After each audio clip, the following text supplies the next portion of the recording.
इस अध्याय में रुक्मिणी को उसकी अंतिम और सबसे बड़ी सीख मिलना अभी शेष है। तुम्हें यहाँ रुकना होगा राधा, सहायता करनी होगी, अन्यथा द्वारका में बहुत बड़ी समस्या उत्पन्न हो सकती है। कैसी समस्या?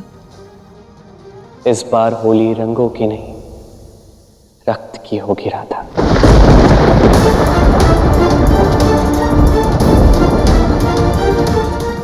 क्या? हाँ राधा,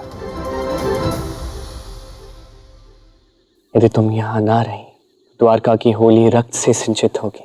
इसलिए द्वारका से जाने का विचार भी मत करना राधा। एक बहुत बड़ा, बहुत महत्वपूर्ण कार्य तुम्हें करना है। बहुत बड़ा युद्ध होने वाला है और तुम्हें किसी भी प्रकार से किसी भी द्वारकावासी को इस युद्ध में सम्मिलित होने से रोकना होगा। राधा, ये द्वारका की पहली होली है। मैं चाहता हूं कि द्वारका की पहली होली सुहावनी हो, रक्त से सिंचित ना हो।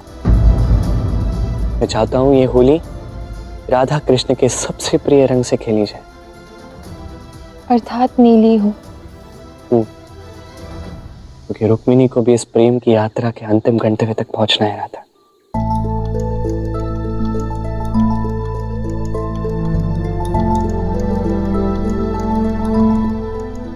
तुम निश्चिंत रहो कृष्ण, मैं पूर्ण प्रयास करूंगी।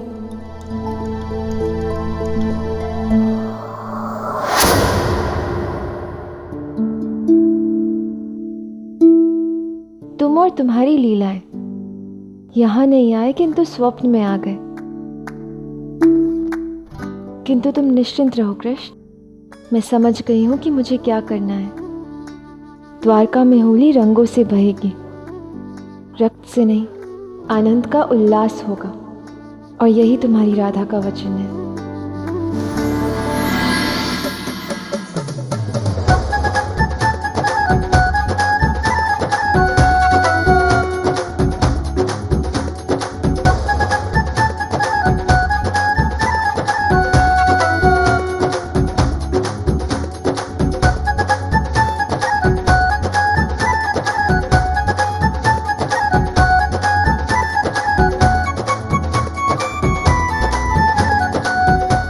आपका बहुत बहुत धन्यवाद राधा रानी। हम सब भी आपके आभारी हैं राधा रानी। ये द्वारका की पहली होली है। हम थोड़े चिंतित थे कि इस त्योहार पर इस हाट को किस प्रकार सजाएंगे, किंतु आपने हम सबकी सहायता करके सज्ज करवा दिया। धन्यवाद राधा रानी। ये द्वारका की पहली होली है, इसलिए सब कुछ बहुत ही अच्छा और सुरम्य होना चाहिए। और इस सब का दायित्व हम सब पर है। इस प्रथम होली पर हम सबको सबके मन में अनंत प्रेम भरना है, अनंत रंग भरने हैं, ताकि आने वाली हर होली द्वारका में प्रेम से रंगों से भरी हो। अब आप सब जाइए और अपना कार्य कीजिए। कृष्ण, देखना, मैं तुम्हारी अपेक्षा से भी बड़ी और भव्य होली आयोजित करूंगी।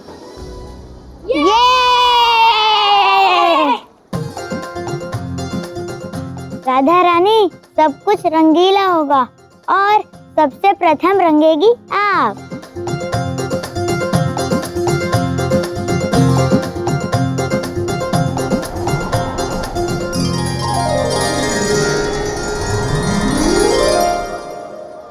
अरे ये क्या, आप पर तो तनिक भी रंग नहीं चढ़ा। राधा पर रंग तुमसे नहीं चढ़ेगा। यदि हमसे नहीं तो फिर किससे चढ़ेगा?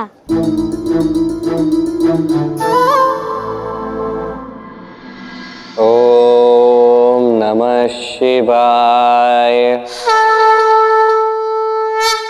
ये क्या हो रहा है?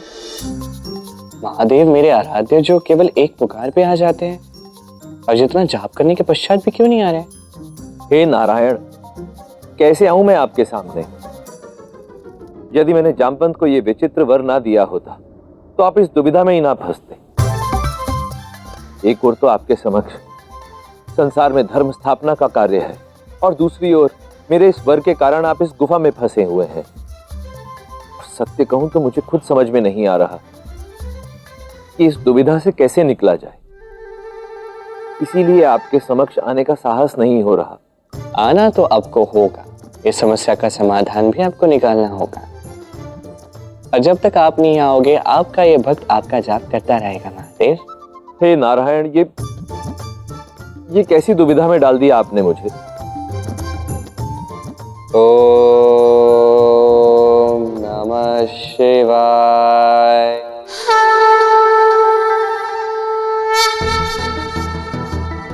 यहाँ सारे रंग हैं, पर मेरे मन को कोई रंग नहीं भा रहा है। मुझे केवल श्री कृष्ण की चिंता हो रही है। बस आशा है कि वो होली से पूर्व लौट आए। इस होली पर मैं उन्हें रंगने के सुखद आनंद की अनुभूति करना चाहती हूँ।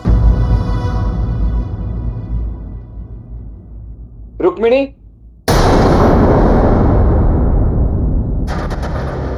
क्या हुआ दाऊ?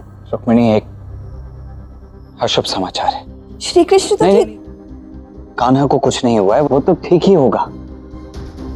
ये समाचार रुक्मी के विषय में है। रुक्मी तुम्हें जो अपना रूप दिखा रहा है ना रुक्मिणी, वो सत्य नहीं है। रुक्मी यहाँ तुमसे मिलने नहीं अपितु आक्रमण की मंशा से आया है। रुक्मिणी, ये आप क्या कह रहे हैं बलराम दाऊ? तुम्हें स्मरण है रुक्मी ने तुम्हारे लिए एक उपहार भेजा था। रुक्मिणी के मायके से ये इतना विशाल और विशेष उपहार आया है। तुम्हें ज्ञात है उस उपहार में रुक्मी ने क्या भेजा था? उसने अपने सैनिक भेजे थे रुक्मिणी। यही नहीं, वो तो अपने साथ और भी सैनिक लेकर आया है द्वारका में। अब स्थिति यह है कि रुक्मी द्वारका के भीतर से द्वारका पर आक्रमण करेगा और वहां बाहर जरासंध अपनी संपूर्ण सेना के साथ घात लगाकर बैठा है द्वारका पर। हम पर दोहरा आक्रमण होने वाला है। मुझे तो विश्वास ही नहीं हो रहा कि मेरे अपने भ्राता ने मेरे साथ इतना बड़ा विश्वासघात किया। दाऊ कहाँ है वो? रुक्मी इस समय अपने कक्ष में है, किंतु हम उस पर दृष्टि बनाए रखे हैं ताकि उसकी वास्तविक योजना समझ सके। किंतु रुक्मिणी, तब तक तुम्हें भी उसके साथ पहले जैसा ही व्यवहार करना होगा, अन्यथा उसे हम पर संदेह हो सकता है। मैं पूर्ण प्रयास करूंगी। अब अपने अश्रु पोंछो और चलो सभा में।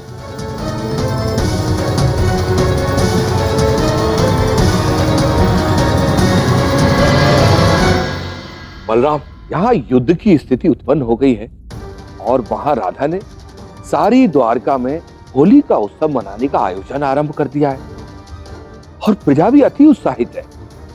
किंतु एक सत्य यह भी है कि जरासंध अपनी समस्त सेना के साथ हमारी द्वारका को घेरने वाला है और वो दुष्ट रुक्मी वो भीतर से द्वारका पर आक्रमण करने से चूकेगा नहीं। वो प्रयास अवश्य करेगा। ऐसे में हमारी प्रजा का इस प्रकार होली का उत्सव मनाना ये उचित नहीं है। युद्ध की संभावना के विषय में द्वारका के प्रत्येक व्यक्ति को जानकारी होना अनिवार्य है ताकि वो सभी युद्ध की स्थिति में स्वयं की सुरक्षा सुनिश्चित कर सके। बलराम जी, ये क्या हो रहा है? सत्यभामा, तुम एक अतिथि हो, इसीलिए तुम्हें सचेत करना मेरा कर्तव्य है। द्वारका पर एक बहुत बड़े आक्रमण की संभावना है। ऐसे में उचित यही होगा कि आप दोनों शीघ्र अतिशीघ्र द्वारका छोड़कर चले जाएं, अन्यथा व्यर्थ ही आप दोनों इस युद्ध में फंस जाएंगे। समझ गई। आप मुझे भयभीत करने का प्रयत्न कर रहे हैं ताकि आपके चोर द्वारकाधीश की छवि मैली होने से बच सके और आप हमें यहाँ से भगाना भी चाहते हैं। परंतु जब तक द्वारकाधीश लौट कर नहीं आते हम दोनों कहीं नहीं जाएंगे। ठीक है, जैसी आप दोनों की इच्छा। देखो सत्यभामा, मैंने जो कुछ कहा वो तुम्हारे हितार्थ कहा है। रुक्मिणी का भाई रुक्मी हमारे विरुद्ध बहुत बड़ा षड्यंत्र रच चुका है। बहुत ही भीषण आक्रमण करने की योजना है उसकी। मगध सम्राट जरासंध अपनी संपूर्ण सेना के साथ द्वारका के लिए प्रस्थान कर चुका है। तो इस आक्रमण की योजना रुक्मी ने रची है। किंतु नानाश्री, द्वारका की सभा को यहाँ बुलाकर उन्हें इस युद्ध के विषय में जानकारी दे दीजिए। अक्रूर जी महाराज, सारी द्वारका को सूचित कर दो कि रुकिए महाराज,